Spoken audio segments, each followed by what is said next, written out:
Hello friends, welcome. स्वागत है आपका अपने इस चैनल इग्नो गाइडेंस में और मैं आरती। चलिए आइए, आज का जो वीडियो है ये BHDC 134 का है और ये ब्लॉक 3 है क्योंकि इसमें अब कुछ यूनिट आपकी रह गई हैं। 11 तक कंप्लीट मैंने करा दिया है। आज ले लेते हैं यूनिट 12 यानी कि इकाई 12, लोभ और प्रीति।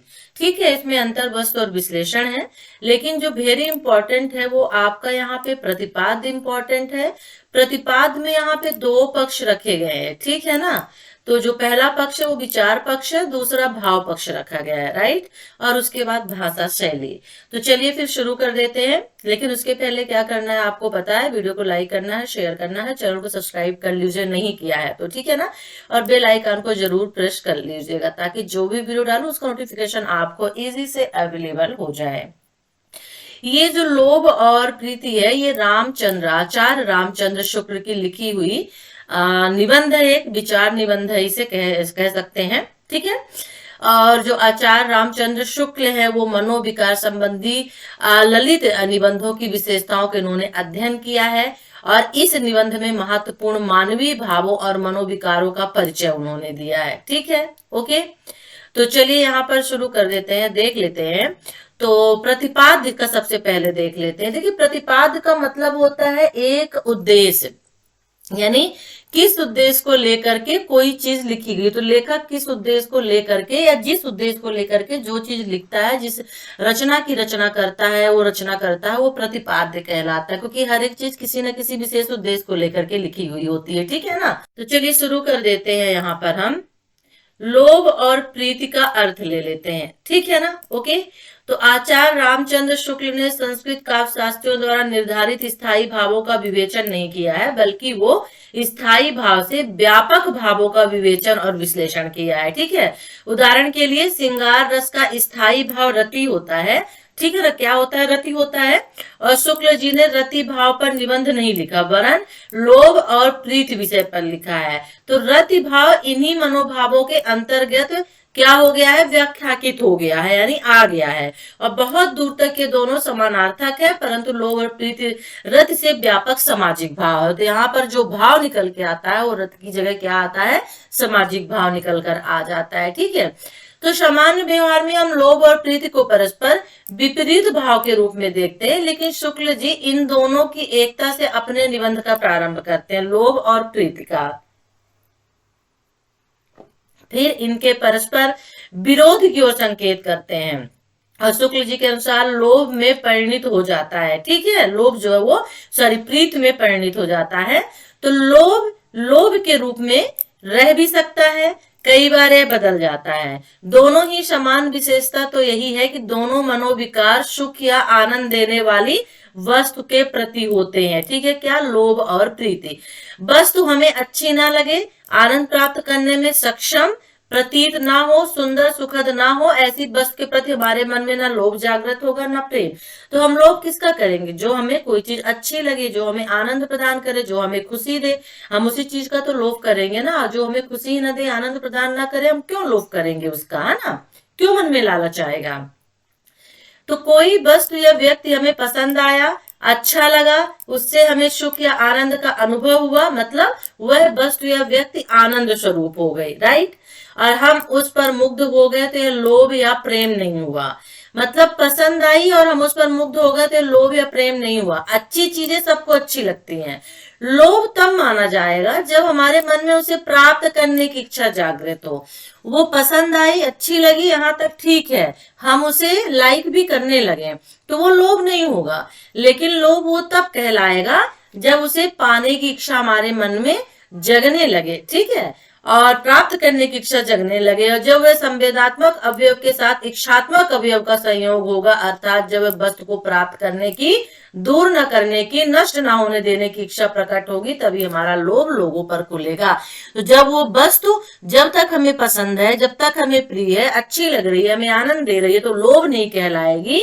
लोभ तब मानी जाएगी जब उसे प्राप्त करने की इच्छा हमारे मन में जागृत होती है, उत्पन्न होती है, ठीक है। और जब हम उस वस्तु को प्राप्त करने की, मतलब कि ना प्राप्त करने की, हम चाहते हो वस्तु में मिल जाए, हमसे दूर न जाए, हमारे पास ही रहे, हमसे खो न जाए, तो यह लोभ होता है, ठीक है ना। तो किसी वस्तु का अच्छा लगना और उसे प्राप्त करने का प्रयत्न, यह प्रेम और लोभ दोनों में समान रूप से होता है, क्योंकि हम जिसे प्रेम करते हैं उसी से हम उम्मीद करते हैं कि वो हमसे दूर न जाए, है ना, वो हमें हमेशा मेरे साथ, ऑलवेज हमारे साथ रहे। तो ये प्रेम हो गया, और इसी को ही उन्होंने लोभ भी कहा है, क्योंकि हमें लालच आ जाता है। तो दोनों प्रीतिकर वस्तु को पाना चाहते हैं, उसे अपने पास रखना चाहते हैं। दोनों में एक अंतर होता है, किसमें? प्रेम और लोभ में। क्या अंतर होता है? लोभ सामान्योन्मुखी होता है और प्रेम विशेषोन्मुखी होता है। यानी कि लोभ सामान्य की ओर चलता है, प्रेम विशेष की ओर होता है। ठीक है, कोई भी अच्छी चीज देखी और यदि कोई लेने दौड़ पड़े तो वह लोभ हुआ, राइट। और किसी ने कोई खास वस्तु या व्यक्ति को देखा और उसे प्राप्त करने का प्रयास किया, बाद में उससे भी अच्छी कोई वस्तु या व्यक्ति देखा तो भी उसकी तरफ आकृष्ट नहीं हुआ, तो वह प्रेमी हुआ। समझ में आ गया ना? तो मतलब यहाँ पर लोभ क्या होता है? लोभ यह हुआ कि कोई अच्छी चीज लगी और आप उसे क्या करना चाहते हैं? पाना चाहते हैं। कोई भी चीज हो गई तो वह क्या हो जाता है? लोभ हो जाता है। लेकिन मान लीजिए कोई व्यक्ति है जो आपको पसंद है, ठीक है ना, और उससे भी ज्यादा बेहतर व्यक्ति आपको दिख रहा है, लेकिन तब भी आप उसको नहीं देख रहे हो, आपको वही व्यक्ति अच्छा लग रहा है जिसे आपने पहली बार देखा था, तो वह प्रेमी यानी प्रेम हुआ। और यही प्रेम का लक्षण है। और इसके लिए शुक्ल जी ने वशिष्ठ मुनि की गाय का उदाहरण दिया कि विश्वामित्र को वशिष्ठ की गाय पसंद आई, वे उसे लेना चाहते थे लेकिन वशिष्ठ उसे देना नहीं चाहते थे, और इस गाय के बदले में विश्वामित्र अनेक गाय देना चाहते थे, लेकिन वशिष्ठ ने उनका कोई प्रस्ताव स्वीकार नहीं किया। तो इस क्रम में ना तो वशिष्ठ लोभी प्रमाणित हुए और ना विश्वामित्र, क्योंकि दोनों उस गाय को प्यार करते थे। ठीक है, ओके। अब यहाँ पर उन्होंने लोभ के विविध रूप भी बता दिए कि अब लोभ के कितने तरह के लोभ होता है। ठीक है ना? तो शुक्र जी ने लोभ की इच्छा में दो बातें बताई, प्राप्त या सानिध्य की इच्छा, यानी उसे प्राप्त करने की या उसके पास में रह की। सानिध्य का मतलब पास में रहना, तो उसे उसके पास में रहने की इच्छा होती है। दूर न करने या नष्ट न होने की इच्छा देना, ये लोभ के दो बातें आप विशेषता मान लीजिए, गुण मान लीजिए, कि उसको प्राप्त करने की इच्छा या उसके पास में रहने की इच्छा, और फिर उसे दूर ना भेजने की और उसे कष्ट ना देने की इच्छा। दो चीजें होती हैं, जिसे प्यार करते हैं उसे कभी कष्ट नहीं देना चाहते हैं ना। तो ये दो चीजें हो गई किसकी? लोभ के बारे में। आगे उन्होंने प्राप्त या सानिध्य की इच्छा में भी दो रूप बता दिए। अब इतने संपर्क की इच्छा जितनी किसी की ना हो, आप उसके आप पास जाना चाहते तो इतना जाना चाहते हैं कि कोई और व्यक्ति उसके करीब ना गया हो अभी तक, उतना आप पास जाना चाहते हैं। और इतने संपर्क की इच्छा जितना कोई या बहुत से लोग एक साथ रख सकते हैं, तो ये संपर्क की इच्छा हुई। ठीक है, सबके साथ यदि आप किसी अन्य से किसी का सानिध्य प्राप्त कर रहे हो तब किसी को कोई कष्ट नहीं होता है। सबकी अभिरुचि भिन्न भिन्न हो, किसी को कोई चाहता है दूसरा किसी और को चाहता है, तब किसी को कोई परेशानी नहीं होती। लोभ सामाजिक विरोध उत्पन्न करने वाला भाव होता है, और यह सब उसी वस्तु को चाहते हो तब आपस में प्रतिद्वंदता की स्थिति आ जाती है। यानी व्यक्ति किसी अलग अलग व्यक्ति को यदि चाह रहे हैं, मन में लोभ भी आ जाए तो कोई प्रॉब्लम नहीं होती है, लेकिन मान लीजिए किसी व्यक्ति विशेष को, किसी एक सामान को, किसी एक चीज को यदि चाहा जाए, तब फिर वहां पर क्या हो जाता है? विरोधाभास उत्पन्न हो जाता है। ठीक है, सब यदि उस वस्तु को चाहते हैं तो आपस में प्रतिद्वंदता की स्थिति आ जाए, तब कहा जाएगा कि अमुक व्यक्ति बहुत लोभी है जो मांगने पर भी नहीं देता है, और उसी बात को दूसरा व्यक्ति कहेगा कि अमुक व्यक्ति बहुत लोभी है जो हमेशा मांगता ही रहता है। शुक्ल जी के अनुसार दोनों व्यक्ति लोभी कहे जाएंगे जिसके पास दो चीजें हैं। ठीक है ना? ओके।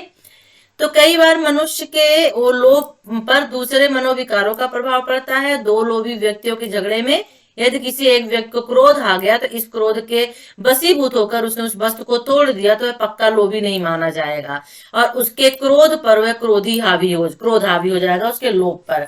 तो अब लोभ में भी क्या होता है कि दो लोभी व्यक्ति हो गए, एक ही व्यक्ति एक ही वस्तु के पीछे मान लीजिए पड़ जाते हैं, लेकिन जो एक व्यक्ति को गुस्सा आ गया क्योंकि दोनों उसको मांगना चाह रहे हैं, लेना चाह रहे हैं, अब जिसको गुस्सा आया उसने उस वस्तु को तोड़ दिया, तो यहाँ पे ये मान लिया जाएगा कि वो जो व्यक्ति है वो पक्का लोभी नहीं है, मतलब उसका लोभ उतना ज्यादा लगा, उतना ज्यादा उस सामान से नहीं था और उस पर क्रोध आ जाता है क्योंकि उसे गुस्सा आ गया, उसने उसको तोड़ दिया।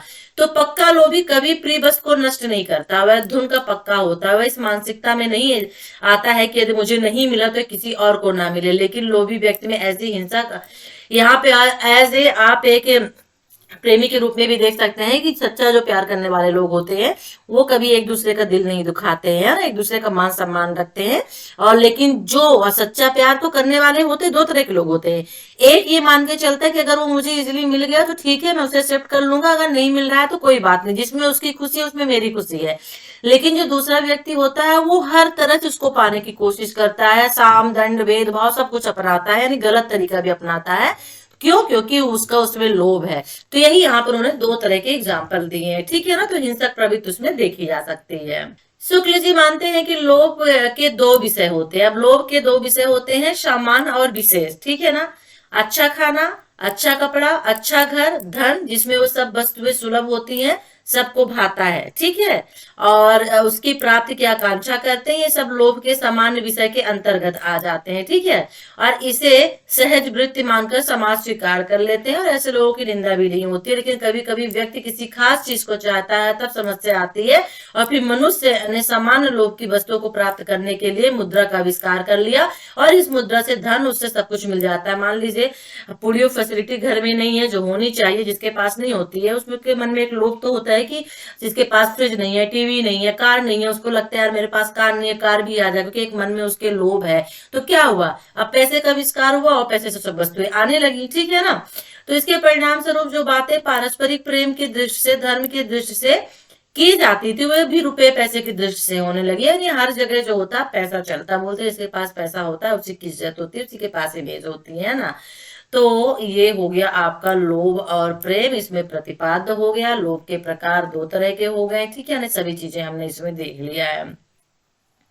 ओके, तो शुक्ल जी अब इस निष्कर्ष पर पहुंचते हैं कि लोभ शब्द कहने में आजकल प्राय धन की भावना होती है और इसका कारण यह है कि धन से अनेक सांसारिक कष्ट दूर हो सकते हैं और सांसारिक सुख के साधन उपलब्ध हो सकते हैं। बिल्कुल सही है, हर एक फैसिलिटी हमें पैसे से तो मिलती है। तो यहाँ तक कि धन के बिना संसार में रहना संभव नहीं है, वो बिल्कुल 100% सही है। संसार में लोग धन संग्रह क्यों करते हैं, इसका श्रेणी विभाजन कर दिया जाए तो कुछ लोग घोर कष्ट निवारण के लिए, अपने कष्टों को दूर करने के लिए पैसे को इकट्ठा करते हैं। कुछ लोग अधिक सुख प्राप्त करने के लिए है लेकिन और ज्यादा हमें चाहिए।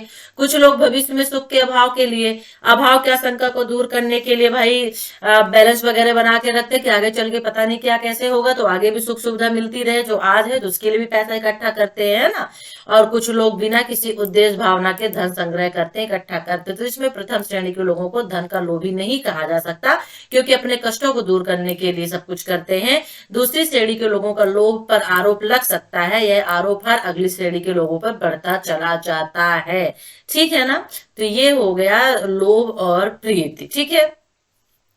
अन्य मनोविकारों की तरह ना तुलना में लोभ अधिक स्थायी रहता है, अन्य मनोविकारों को दबाने में अधिक सक्षम होता है। शुक्ल जी ने क्रोध का उदाहरण दिया, जहां क्रोध से लोभ की तुलना की। उदाहरण के लिए क्रोधी स्वभाव के व्यक्ति में ऐसी बातों से भी चिढ़ जाता है जिससे सामान्य लोग नहीं चिढ़ते हैं, ठीक है ना। तो जब ऐसी बातें उनके सामने आती हैं तब उन्हें क्रोध आता है, और यदि ऐसी बातें सामने ना आए तो ऐसी बातों को खोजता नहीं है, बल्कि वह शांत रहता है। क्रोध से आग बबूला व्यक्ति कारण से विगलित हो जाता है, अलग हो जाता है, और उसे एहसास होता है कि उसने गलत क्रोध किया है, तो उसे लज्जा भी आने लगती है और क्रोध के कारण अन्य मनोवृत्तियां भी बाधित होती हैं। क्रोध जो होता है वो क्षणिक होता है, कुछ पल के लिए होता है, कुछ क्षण के लिए होता है, और क्रोध के आवेग के चरम क्षण के बाद वह शांत हो जाता है। लेकिन लोभ का प्रथम अवमन है, जो प्रथम कारण है, सुख की आकांक्षा, यह कभी समाप्त नहीं होती है, लगभग बराबर बनी रहती है और बढ़ती ही रहती है। और धन का लोभी धन पाकर संतुष्ट नहीं होता, उसका लोभ बढ़ता चला जाता है, वह अपने धन की रक्षा के लिए उचित अनुचित विवेक का परित्याग कर देता है। तो इन्होंने लोभ के दो लक्षण बताए। अब जो ये बताते चलते ना, इनको लिखते हुए भी चलिएगा साथ में। मैं तो ऑलवेज कहती हूँ कि कॉपी पेन लेके बैठा करिए। अब लोभ के दो लक्षण कौन कौन से, अभी ऊपर हमने प्रकार बता दिए थे, अब यहाँ पे देखिए लक्षण हो गए हैं, ठीक है ना। तो लोभ के दो लक्षण, एक असंतोष हो गया, दूसरा अन्य वृत्तियों का दमन हो गया। क्योंकि जो लोभी व्यक्ति होता है ना, वो कभी संतुष्ट नहीं होता, किसी को कितना भी धन दे दिया जाए, मान लीजिए मिल गया हो, लेकिन उसके मन में एक लोभ रहेगा और ज्यादा का, ठीक है। तो धन मिल भी गया हो तो संतोष नहीं होगा, उसे और ज्यादा संतोष चाहिए, और इस लालसा के कारण उसे कभी सुख की अनुभूति नहीं होती है। और जिस सुख के लिए उसने धन का संचय किया, धन को इकट्ठा किया और करता जा रहा है, उस धन के अभाव का असंतोष उसके मन में हमेशा रहता है, दिल में हमेशा रहता है, और असंतोष अभाव कल्पना से उत्पन्न दुख होता है। तो दुख क्या है? दुख का कोई भी उपचार नहीं है। क्यों? क्योंकि उसके मन में असंतोष है, और असंतोष क्यों? क्योंकि उसे लोभ है और पैसा होने का। तो उसके लिए अभाव ही सत्य है, जो उसका उसके लिए कोई मूल्य नहीं है, ठीक है। और होते हुए भी उसका कभी भोग नहीं कर पाता है। ऐसा व्यक्ति ना किसी को देखकर प्रसन्न होता है और न उसे देखकर कोई प्रसन्न होता है, ठीक है। ओके। और धन का यह लोभ मानसिक व्याधि का कारण भी बन जाता है। बिल्कुल सही है, क्योंकि जब धन होता है तो धन के कारण से आदमी सही नहीं रह पाता है। उसके दिमाग में हमेशा बातें चलती रहती हैं कि बहुत सारे पैसे हैं, कहीं चोरी ना हो जाए, कोई डकैती ना डाल दे, कहीं कुछ हो ना जाए। तो ये अनायासी थी कुंठित भावना से ग्रसित हो जाता है। तो जो लोग लोभ, मान, अपमान के भाव को, करुणा, दया के भाव को, न्याय अन्याय के भाव को, यहाँ तक कि अपने कष्ट निवारण, सुख भोग की इच्छा तक को दबा दे, वह मनुष्यता कहाँ तक रहने देगा। तो ये लोभ और प्रीत का यहाँ पे शुक्ल जी ने बहुत अच्छा कॉम्बिनेशन दिया है, ठीक है। ओके। लोभ के बल से काम और क्रोध को जीतते हैं, सुख की वासना का त्याग करते हैं, मान अपमान में समान भाव रखते हैं। ये समान रूप से बातें अच्छी हैं, लेकिन लोभियों के प्रसंग में निंदनीय ही मानी जाएंगी, ठीक है ना। ओके, चलिए। तो इस प्रकार शुक्ल जी भाव को एक स्थिति में नहीं रहने देते हैं, भाव को विकासमान रूप में देखते रहते हैं, और लोभ की मात्रा के अनुसार घटने बढ़ने वाला भाव, इन भावों की निंदा करते हैं लोभियों को संबोधित करते हुए, ठीक है ना। ओके, चलिए। प्रकरण के अंत में वो क्या लिखते हैं? उस निबंध में लिखते हैं कि लोभियों, तुम्हारा आक्रोश, तुम्हारा इंद्रिय निग्रह, तुम्हारी अपमानता समानता, तुम्हारा मानापमान, तुम्हारी समानता, तुम्हारा तप अनुकरणी, तुम्हारी निष्ठुरता, निर्लज्जता, तुम्हारा अविवेक, अन्याय, सभी चीजें जो है वो, तुम धन हो, तुम्हें धिक्कार है। इसी में शुक्ल जी के पक्के लोभी और कच्चे लोभी में भेद करते हैं, ठीक है। अब यहाँ पे उन्होंने प्रीति के भी विविध रूप दे दिए हैं। अब देखिए, अभी तो लोभ का चल रहा, तो लोभ और प्रीति में कई बातें समान होती हैं, फिर भी वस्तु का लोभ लोभ ही रहता है, और व्यक्ति के लिए लोभ प्रीति में बदल सकता है, ठीक है ना। और इसका कारण यह है कि जिस तरह प्रेम करने वाले व्यक्ति में चेतना होती है, उसी तरह प्रिय पात्र में भी, लोभ का मतलब लालच, लालच से आप समझ जाइएगा, ठीक है ना। उसी तरह प्रिय पात्र में भी चेतना होती है, जिसे शुक्ल जी मनस्तत्व कहते हैं, ठीक है ना। बेजान वस्तु में चेतना नहीं होती है। किसी व्यक्ति को चाहने वाले उसे बाह्य कारण से संतुष्ट नहीं होते, उसकी अंतर्वृत्ति भी प्रभावित होती है, अपने मन में जगह बनाना पड़ता है, ठीक है। और प्रभाव डालने से वासना प्रेम उत्पन्न होने के साथ ही जगती और बढ़ती चली जाती है। तो मानवीय संबंध जो होता है वो बहुत जटिल होता है, ये उन्होंने कहा है प्रीति के रूप में, ठीक है ना। लोभ के आलंबन अप्रभावित रहते हैं, लेकिन प्रेम में आलंबन और आश्रय न केवल चेतना संपन्न होते हैं, वरन एक दूसरे के रूप में बदल भी जाते हैं, ठीक है। आश्रय आलंबन बन जाता है, आलंबन आश्रय। इसलिए जब तक किसी व्यक्ति को कोई व्यक्ति पसंद आता है, तो वह सबसे पहले उसे सूचित करने लग जाता है कि वह उसको पसंद करता है, उसे प्रेम करता है, और वह इसलिए करता है ताकि प्रिय का सानिध्य यानी उसका साथ जो है, उसका संपर्क जो उसे मिलता रहे, ताकि प्रेमी को सुख की अनुभूति रहे। फिर प्रेम का पूर्ण विकास तभी होता है जब दो हृदय एक दूसरे की ओर क्रम से खिंचते हुए पास चले आ जाते हैं, ठीक है। प्रेम की सूचना एक तरह का निमंत्रण है जो प्रेमी अपने प्रिय को देता है, और जब उसके पास सूचना पहुंच जाती है और प्रेमी आश्वस्त हो जाता है, ठीक है, तब तक वह अपनी छवि प्रिय के मन में बिठाता है। प्रेम का तो पहला तत्व ही अच्छा लगना है। कोई किसी को जब अच्छा लगता है तभी प्रेम होता है, और अच्छी छवि के लिए प्रेमी सोचता है कि अब मुझे तो प्रिय का अच्छा लगना, मुझे तो प्रिय अच्छा लगा, अब मैं भी प्रिय को अच्छा लगूं। अब वह अपनी छवि प्रस्तुत करता है, अच्छे कपड़े पहनकर साफ सुथरा दिखता है। और शुक्ल जी ने इस मनोवृत्ति का पूरा विवरण दिया है, किसमें, अपने इसमें। जब कभी किसी नवयुवक का चित्र किसी युवती की ओर आकर्षित होता है, तब ऐसे स्थानों पर जाते हैं जहां उसके दिखाई पड़ने की संभावना होती है। उसका ध्यान कपड़े लत्ते, सफाई, सजावट की ओर कुछ अधिक हो जाता है, और सामने होने पर बातचीत और चेष्टा में भी एक खास तरह का ढंग देखा जाता है, ठीक है। तो सभी क्या है, ये सभी प्रेम के अंतर्गत आते हैं, ठीक है ना। तो इस तरह से आचार्य शुक्ल जी ने दो हृदयों का मिलन माना है। किसे माना है? प्रेम को। एक दूसरे का पसंद करने लगते हैं, अधिक से अधिक समय साथ रहने का प्रयास करते हैं। उनके जीवन में एक विशेष तरह का आनंद, खुशी उत्पन्न हो जाती है। प्रिय का आनंद अपना आनंद लगने लगता है, यहाँ तक कि प्रेम के इस आनंद के कारण संसार की अन्य चीजों में भी उन्हें आनंद की अनुभूति होने लगती है। और ऐसे में यदि कभी वियोग की स्थिति आती है, जुदाई की स्थिति आती है, दुख की स्थिति आती है, तब उन्हें दुख की मात्रा उतनी ही बढ़ती जाती है। ठीक है ना? तो ये प्रेम के बारे में था। यहाँ पुनः शुक्ल जी प्रेम को दो क्षेत्रों को इशारा करते हैं। एक एकांत भाव का करते हैं, जो लोक जीवन के अन्य क्षेत्रों में भी होता है। ठीक है, कई बार प्रेमी चाहता है कि अपने प्रेम को संसार से छिपाकर सिर्फ अपने पास रखे, सिर्फ वो दो लोग रहे और कोई भी यहाँ पे ना हो। तो इस एकांत प्रेम की प्रशंसा नहीं करते हैं शुक्ल जी। शुक्ल जी के अनुसार फारसी साहित्य में से एकांतिक और लोक बाह्य प्रेम की अधिकता दिखाई पड़ती है। ठीक है ना? भक्ति साहित्य में एकांतिक प्रेम मिलता है। ठीक है, ओके। और दूसरा लोक जीवन के बीच घटित होता है। तो एक एकांत का हो गया, दूसरा लोक जीवन के बीच का घटित मानते हैं। ठीक है, ओके। तो ये प्रेम के बारे में हो गया। प्रेम की एक स्थिति का चित्रण नहीं करते, वरन अनेक स्थितियों को विवेचना करते हैं। राम ने सीता से प्रेम किया, सीता ने राम से प्रेम किया, दोनों का संपूर्ण प्रेम हुआ। कई स्थितियां कई बार ऐसी हैं जहां एक पात्र को प्रेम करता है, दूसरा उसके प्रेम को स्वीकार नहीं करता है, वह किसी अन्य से प्रेम करने लग जाता है। गोपियां कृष्ण से प्रेम करती है, परंतु कृष्ण अन्यंत्र व्यस्त हो गए। राधा से प्यार करते हैं, तब भी गोपियों का प्रेम तो प्रेम ही माना जाएगा ना, भले उनका सानिध्य, उनका मतलब उनका जो करीब होना है, उनका पास उनको नहीं मिलता है, मतलब पास होने का लाभ नहीं मिलता है। तो ऐसी स्थिति में गोपियां यही कामना करती है कि हमारे प्रिय जहां भी रहे सुख रहे। तो एक और उदाहरण आचार्य रामचंद्र शुक्ल देते हैं बंकिम चंद्र चटर्जी को उपन्यास दुर्गेश नंदिनी की आशा का जिक्र करते हैं कि जिस दिन से उसे जगत सिंह और तिलोत्तमा के प्रेम का पता चला, उसी दिन से अपने प्रेम को भौतिक कामनाओं से मुक्त करने लगती है और अंत में तिलोत्तमा के साथ जगत सिंह का विवाह कराकर संपूर्ण शांत किस्म होते हैं। कुछ लोग जब उसे पता चलता है कि जिससे वो प्यार करते हैं, किसी को प्यार करते हैं, मान लीजिए XYZ मेल फीमेल में, लेकिन वो किसी और को प्यार करती है, तो कुछ लोग होते हैं जो उसके लिए अपना पूरा सब कुछ न्यौछावर कर देते हैं, उसकी खुशी के लिए, यानी उसकी खुशी में अपनी खुशी मान लेते हैं। ठीक है ना? तो यही है प्रेम, आप इसे देख लीजिएगा। ठीक है ना? हृदय कोमल की वृत्तियां हैं, करुणा और प्रेम दो चीजें होती हैं। ठीक है, प्रेम के द्वारा प्रिय को मनाने की कोशिश तो करता है, यदि कोशिश करते करते थक जाता है तो करुणा का सहारा लेता है, अपने प्रिय के मन में दया का संचार करना चाहता है। यही प्रेम वाह है। तो बहुत लंबा ये निबंध है यहाँ पे। ठीक है ना? ओके।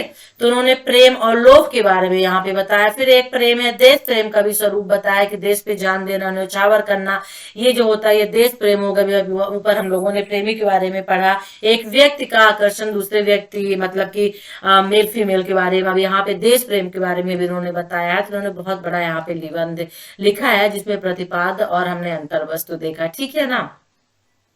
ओके। सानिध्य की इच्छा के कौन से दो रूप बताए गए, ऊपर अभी जस्ट हम लोग पढ़ के इसको आ ही रहे हैं। ठीक है। लोभ के लक्षण भी कौन से बताएं, ये भी ऊपर पढ़ के आ रहे हैं, तो इन्हें आपको देखना पड़ेगा। इसीलिए मैं बोलती हूँ कि ऑलवेज कॉपी पेन लेके बैठा करिए। ठीक है ना? ओके। भाभी हमने विचार पक्ष देखा, ऊपर जितना भी था सब कुछ विचार पक्ष था, यानी एक तरह से निबंध हमने उनका पढ़ लिया। अब यहाँ पे भाव पक्ष क्या है? ठीक है ना? तो यहाँ पर शुक्ल जी अपनी भावनाओं और मंतव्यों का व्यक्त करते हैं और शुक्ल के निबंध का भाव प्रधान नहीं है। वे सिर्फ अपनी भावनाओं को व्यक्त करने के लिए निबंध नहीं लिखते, वे विषय को स्पष्ट करने के लिए निबंध लिखते हैं। और हालांकि विषय का बौद्धिक विवेचन करते हुए कई बार वो भाव विहल भी हो जाते हैं। ठीक है ना? और अपनी भावनाओं को भी अभिव्यक्त करने लग जाते हैं। और इस क्रम में प्रेम, सहानुभूति, सात्विक, क्रोध, घृणा आदि भावों को अभिव्यक्त करने लग जाते हैं। तो कौन कौन से यहाँ पे भाव मिल गए? यहाँ पे प्रेम मिल गया, सहानुभूति सात्विक मिल गया, क्रोध मिल गया, घृणा मिल गया। ये भाव है जो इनके इसमें देखने को मिले हैं। ठीक है, ओके, राइट। चलिए, और जब इनकी अभिव्यक्ति हो जाती है तो तुरंत वे अपने मूल विषय पर आ जाते हैं और मूल विषय का वैचारिक विवेचन करने में लग जाते हैं। तो लोभ और प्रीत निबंध को इस दृष्टि से भी पढ़ा जा सकता है। ठीक है, ओके। कोई भावनात्मक प्रतिक्रिया नहीं देते हैं और जो ही वे किसी स्थिति से असहमत होते हैं वो तुरंत भावनात्मक प्रतिक्रिया दे देते हैं। कैसे उनका भावनात्मक आवेग उदाहरणों में सबसे अधिक प्रकट होता है। ठीक है, ओके, राइट। चलिए, शुक्ल जी देश प्रेम के भी समर्थक थे, तो उन्होंने यहाँ पे देश प्रेम को भी लिया है। प्रेम को देश प्रेम तक विकसित करते हुए शुक्ल जी भावुक हो गए। अपनी भावनाओं को उन्होंने इन शब्दों में व्यक्त किया कि बाहर निकलो, आंखें खोलकर देखो, खेत कैसे लहलहा रहे हैं, नाले झाड़ियों के बीच से कैसे बह रहे हैं, टेसू के फूलों से वन स्थली कैसे लाल हो रही है, चौपायों के झुंड चरते हैं, चरवाहे ताल लड़ा रहे हैं, अमराइयों के बीच में गांव झांक रहे हैं, उनमें घुसो देखो क्या हो रहा है। तो ये क्या था, उनका शुक्ल जी का देश प्रेम पक्ष था। तो देश प्रेम भाव यहाँ पे उनके उसमें देखने को मिला, ठीक है ना। नाराजगी और क्रोध भी उन्होंने यहाँ पर दिखाया। तो इन्हें जनरली सभी भाव इनके इसमें देखने को मिला शुक्ल जी के लोभ और प्रीत में। भाषा शैली कैसी थी, इंपॉर्टेंट है, ठीक है ना। ओके, उनकी भाषा जो है संस्कृत तत्समनिष्ठ थी, यानी तब भी भाषा दुरूह नहीं थी। अर्थ की गंभीरता को सहज रूप से वो कह देते थे। उन्होंने गंभीर सैद्धांतिक विषयों का विवेचन किया है, ठीक है ना। कई बार वे तद्भव शब्दों का भी प्रयोग कर जाते हैं, तद्भव तत्सम शब्द उन्होंने लिए हैं यहाँ पर, ठीक है। और भटकन भी उनकी एक शैली है, यानी किसी भी चीज को सहज कहने के लिए थोड़ा सा वो भटकते रहते हैं, तो भटकन भी एक उनकी शैली है। सबकी टकटकी टके पर लग गई, इस तरह के सूचनात्मक वाक्यों में उनकी भाषा थोड़ी सहज है। तो यहाँ पर भाव अभिव्यक्त के समय शुक्ल जी की भाषा भी काव्यात्मक हो जाती है, ठीक है ना। तो देश प्रेम का विवेचन करते उन्होंने काव्यात्मक गद्य लिखा हुआ, कई बार सूत्र लिखते हैं और फिर उस सूत्र की व्याख्या करते हैं, जो विषय जटिल हो जाता है, ठीक है ना। तो जो इनकी क्या बोलते हैं भाषा शैली है, वो यहाँ पर संस्कृत और तत्सम शब्दों को भी यहाँ पे लिया गया और भटकन भी इनके इसमें कई बार देखने को मिले हैं, ठीक है। ओके, राइट, चलिए अब ये यहाँ पे संदर्भ आ गई। तो कोई वस्तु हमें बहुत अच्छी लगी, किसी वस्तु ने हमें बहुत कुछ सुख आनंद मिला, और उतने पे दुनिया में यह नहीं कहा जाता कि हमने लोभ किया है। तो ये थोड़ा सा उदाहरण यहाँ पे दिया है, संदर्भ सहित व्याख्या हो सकता है करने के लिए आ जाए, ये यहाँ पे इतना दे दिया जाए तो फिर उसकी व्याख्या आपको यहाँ पे करनी होगी। तो संदर्भ है कि यह गद्यांश रामचंद्र शुक्ल के निबंध लोभ और प्रीत से लिया गया है, और इस निबंध में शुक्ल जी ने लोभ और प्रीत के मनोभावों पर बारीकी से विश्लेषण किया है, ठीक है। किसी वस्तु के प्रति लगाव कब लोभ में परिणित हो जाता है, इसकी व्याख्या की गई है। फिर इसके बाद आपको ये पूरा यहाँ पे व्याख्या कर देना है, उसको डिटेल में लिख देना है, ठीक है, राइट। तो फिर चले, सारांश भी आ गया है। सारांश आने का मतलब कि यूनिट आपकी फिनिश्ड हो चुकी है, ठीक है ना। लोभ सामान्योन्मुखी होता है, जबकि प्रेम विशेषोन्मुखी होता है, ठीक है। वस्तुओं को प्राप्त करने वाला भाव आमतौर से लोभ और व्यक्ति विशेष के लिए प्रयुक्त किया जाने वाला भाव प्रेम होता है, ठीक है। आजकल का लोभ का अर्थ धन का लोभ माना जाता है, ठीक है ना। ओके, चलिए, सुखात्मक और दुखात्मक प्रेम दोनों प्रकार का होता है, ठीक है ना। तो वीडियो को लाइक करिए, शेयर करिए, चैनल को सब्सक्राइब कर लीजिए नहीं किया है तो। और हमारा जो नेक्स्ट वीडियो होगा वो होगा हजारी प्रसाद द्विवेदी और उनके निबंध हम लेंगे 13 यूनिट, ठीक है। चलिए फिर, और हाँ, हमारे ग्रुप से जुड़ जाइए यदि आप नहीं जुड़े हुए हैं तो। वीडियो के डिस्क्रिप्शन बॉक्स में ग्रुप का लिंक दिया हुआ, व्हाट्सएप का और टेलीग्राम का, ठीक है। तो चलिए फिर, टेक केयर, बाय।